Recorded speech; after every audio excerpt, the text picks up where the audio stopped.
எல்லாருக்கும் தீபாவளி நல்வாழ்த்துக்கள். இன்னைக்கு நம்ம பிரிஷிஸ் ஹோம்ல கடையில வாங்கின குலோப் ஜாமுன் பவுடர் வச்சு எப்படி குலோப் ஜாமுன் பண்றது அப்படிங்கறத பார்க்கலாம். ஸோ அதுக்கு தேவையான இன்கிரீடியன்ஸ் என்னன்னு பார்த்தீங்கன்னா, குலோப் ஜாமுன் பவுடர் 250 கிராம் எடுத்திருக்கேன். அதுக்கு 750 கிராம் சர்க்கரை எடுத்திருக்கேன். 1:3 ரேஷியோவில் எடுத்திருக்கேன். அதுக்கப்புறம் ஒரு 4-5 ஏலக்காயை பிடிச்சி வச்சிருக்கேன். அதுக்கப்புறம் பார்த்தீங்கன்னா கலருக்காக கொஞ்சம் குங்குமப்பூ எடுத்திருக்கேன். சுகர் சிரப் வந்துட்டு அந்த ஸ்டிக்கி கன்சிஸ்டன்சி வரும்போது அந்த கன்சிஸ்டன்சி மாறாமல் இருக்கிறதுக்காக நான் ஒரு 1 டேபிள் ஸ்பூன் லெமன் ஜூஸ் வந்து எடுத்து வச்சிருக்கேன். அதுக்கப்புறம் இந்த மாவு பிசைகிறதுக்கு நம்ம தண்ணியும் ஆட் பண்ணிக்கலாம், பாலும் ஆட் பண்ணிக்கலாம். நான் இன்னைக்கு பால் ஆட் பண்ணி இந்த மாவு பிசைய போகிறேன். அதுக்கப்புறம் நம்ம சுகர் சிரப் செய்கிறதுக்கு தண்ணி வந்து சுகர் எவ்வளோ எடுத்துருக்கோமோ அதே அளவு தண்ணி. ஸோ சுகர் வந்து 750 கிராம்ஸ் எடுத்திருக்கோம். ஸோ அதனால 750 ml தண்ணி. ஸோ இது வந்து 150 ml கப், அதனால நம்ம 5 கப் தண்ணி இதில் ஊற்றிக்கலாம். வாங்க எப்படி செய்யறதுன்னு பார்க்கலாம். இப்போ நம்ம இந்த மாவை வந்து பால் ஊற்றி பசஞ்சிக்கலாம். பாலை வந்து ஊற்றக்கூடாது. ஆக்சுவலாக ஊற்றினா வந்து பேஸ்ட் மாதிரி ஆகிடும். பாலை வந்து நல்லா தெளித்து கொஞ்சம் கொஞ்சமாக அப்படியே பூ மாதிரி சாஃப்டாக பசஞ்சிக்கலாம். எப்படி பசைறதுன்னு பார்த்தீங்கன்னா, சப்பாத்திக்கு நம்ம வந்து நீட் பண்ணுற மாதிரி பண்ணிடாதீங்க. நம்ம பூரிக்கு வந்து சாஃப்டாக பிசையும்ல, அந்த மாதிரி நான் அப்படியே லைட்டாக அந்த பால் வந்து அந்த மாவில் வந்து ஸ்ப்ரெட் ஆகிற மாதிரி பிசைஞ்சு எடுத்து வச்சிடலாம். ஸோ இப்போ பாருங்கள், இந்த பாலை வந்து இப்படி தெளித்து நான் பிசையலாம்.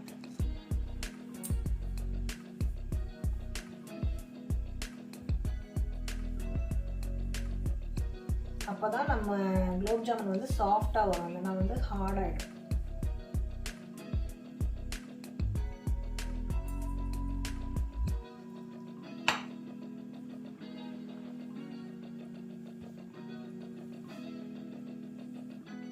பாருங்க, இந்த மாதிரி பிசைஞ்சிட்டோம். இப்போ வந்து லைட்டாக கையில் ஒட்டுற மாதிரி இருக்குது. அதனால கொஞ்சம் வந்துட்டு நெய்யை ஆட் பண்ணி இதை ஃபைனலாக வந்து பிசைஞ்சு எடுத்துடலாம். இப்போ வந்து கையில் இருக்கிறதெல்லாம் கையில் சைட்லலாம் ஒட்டாமல் வந்துடும் நீட்டாக. சரி, நல்லா சாஃப்டாக இந்த மாவு பிசைஞ்சாச்சு. இதை வந்து காயறதுக்குள்ளே நம்ம வந்து க்ளோஸ் பண்ணி வச்சிடலாம். ஒரு 10 மினிட்ஸ் ஊறட்டும். அதுக்குள்ளே நம்ம வந்து சுகர் சிரப் செஞ்சிடலாம். இப்போ நம்ம சுகர் சிரப் செய்ய ஆரம்பிச்சிடலாம். அதுக்கு ஒரு பாத்திரத்தை அடுப்பில் வச்சுருக்கேன். அதில் நம்ம எடுத்து வச்சுருந்த 750 கிராம்ஸ் சுகரை வந்து இதில் ஆட் பண்ணிடலாம். 750 கிராம்ஸ் சுகருக்கு 750 ml வாட்டர் வந்து ஆட் பண்ணணும். இது வந்து 150 ml, அதனால நான் வந்து இதில் 5 கப்ஸ் வந்து வாட்டர் ஆட் பண்ண போகிறேன். So equal amount of water.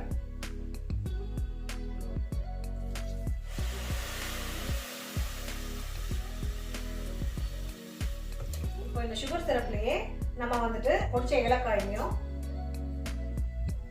குங்குமப்பூவையும் add பண்ணிடலாம்.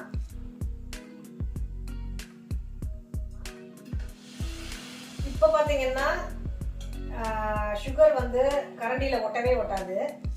இந்த சர்க்கரை வந்து ஃபுல்லாக கரைஞ்சி ஒரு கொதிச்ச உடனேயும் பார்த்தீங்கன்னா கரண்டியில் அப்படியே அந்த பாகு மாதிரி ஒட்டிட்டு வரும்.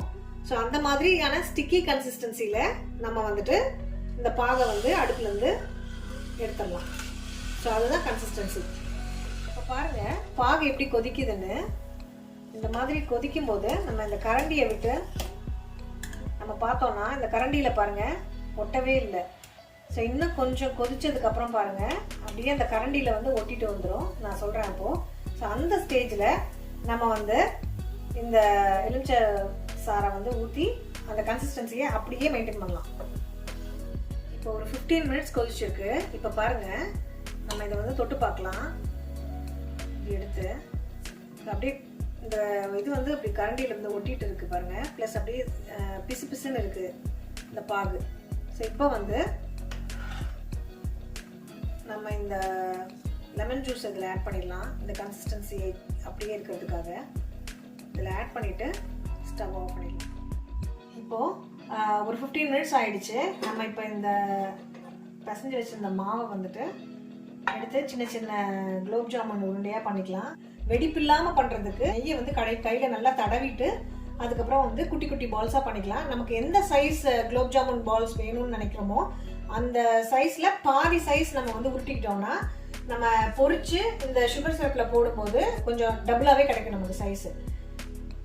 பாருங்க, இதில் கையில் நம்ம கொஞ்சம் நெய்யை தடவிட்டு இந்த மாதிரி வெடிப்பு இல்லாமல் இந்த ரெண்டு உள்ளங்கைக்கு நடுவுலையும் வச்சுட்டு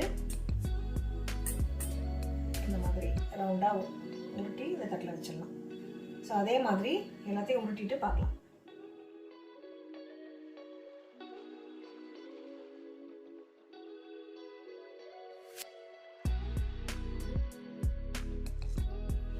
இப்போ நம்ம எல்லாத்தையும் வந்து இந்த மாதிரி குட்டி குட்டி பால்ஸாக வந்துட்டு உருட்டி எடுத்து வச்சாச்சு. இப்போ வந்து நம்ம ஆயில் சூடு பண்ணிக்கலாம் ஃப்ரை பண்ணுறதுக்கு.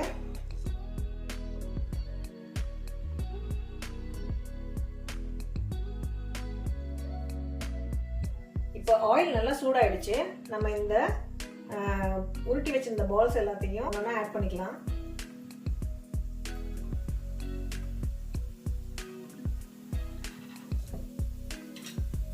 ஆட் பண்ணிட்டு ஃப்ளேம் வந்து மீடியம்லேயே இருக்கட்டும், இல்லைன்னா வந்துட்டு கலர் வந்து டக்குன்னு சேஞ்ச் ஆகிடும். ஸோ ஆட் பண்ணிவிட்டு இந்த மாதிரி சுற்றி சுற்றி விடணும். ஸோ அப்போ தான் வந்துட்டு குலோப் ஜாமுன் வந்து எல்லா சைடும் வந்து நல்லா வேகும். இப்போ பாருங்கள், நல்லா கோல்டன் ப்ரௌன் ஆகிடுச்சு. இப்போ வந்து இதை நம்ம ஆயிலேருந்து எடுத்து டைரெக்டாக நம்ம சுகர் சிரப்பில் ஆட் பண்ணிடலாம்.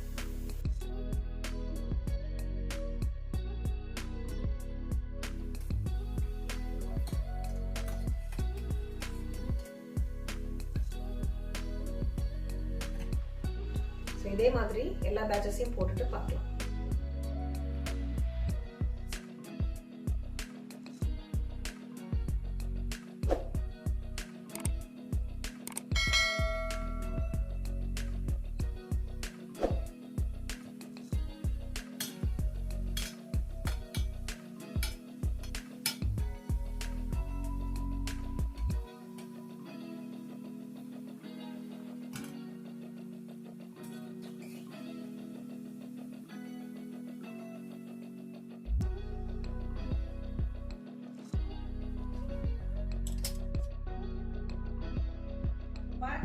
டேஸ்டியான குலோப் ஜாமுன் சூப்பரா ரெடி ஆயிடுச்சு.